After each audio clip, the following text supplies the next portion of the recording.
क्षेत्र में एक लंबा यज्ञ कर रहे थे। उनके 3 भाई थे, श्रुतसेन, उग्रसेन और भीमसेन। उस समय यज्ञ के अवसर पर वहां एक कुत्ता आया। जन्मेजय के भाइयों ने उसे पीटा। वह रोता चिल्लाता अपनी माँ के पास गया। रोते चिल्लाते कुत्ते से माँ ने पूछा, बेटा तू क्यों रो रहा है, किसने तुझे मारा है?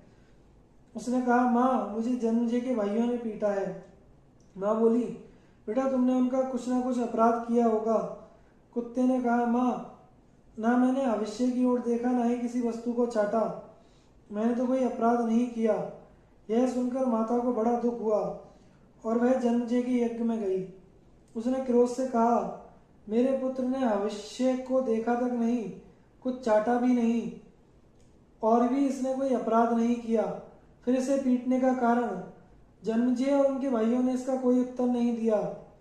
कुतिया ने कहा, तुमने बिना अपराध मेरे पुत्र को मारा है, इसलिए तुम पर अचानक ही कोई भय आएगा।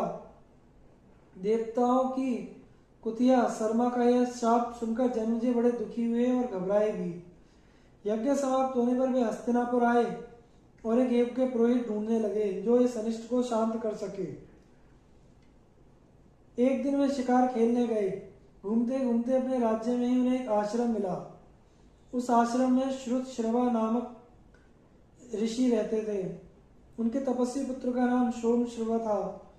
जन्मेजय उस ऋषि पुत्र को ही पुरोहित बनाने का निश्चय किया।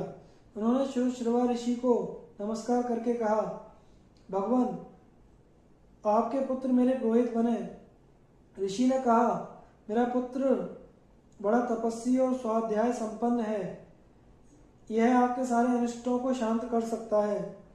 केवल महादेव के शाप को मिटाने की इसमें गति नहीं है, परंतु इसका एक गुप्त व्रत है। वह यह है कि यदि कोई ब्राह्मण इससे कोई चीज मांगेगा तो यह उसे अवश्य दे देगा। तुम यदि ऐसा कर सको तो इसे ले जाओ। जन्मेजय ने ऋषि की आज्ञा स्वीकार कर ली। वे सोमश्रवा को लेकर हस्तिनापुर आए और अपने भाइयों से बोला, मैंने इन्हें अपना पुरोहित बनाया है, तुम लोग बिना विचार के ही इनकी आज्ञा का पालन करना। भाइयों ने उनकी आज्ञा स्वीकार कर ली। उन्होंने तक्षशिला पर चढ़ाई की और उसे जीत लिया। उन्हीं दिनों देश में आयुध धौम्य नाम के एक ऋषि रहा करते थे। उनके 3 प्रधान शिष्य थे, आरुणि, उपमन्य और वेद। इनमें आरुणि पांचाल देश का रहने वाला था। उसे उन्होंने एक दिन खेत की मेड़ बांधने के लिए भेजा।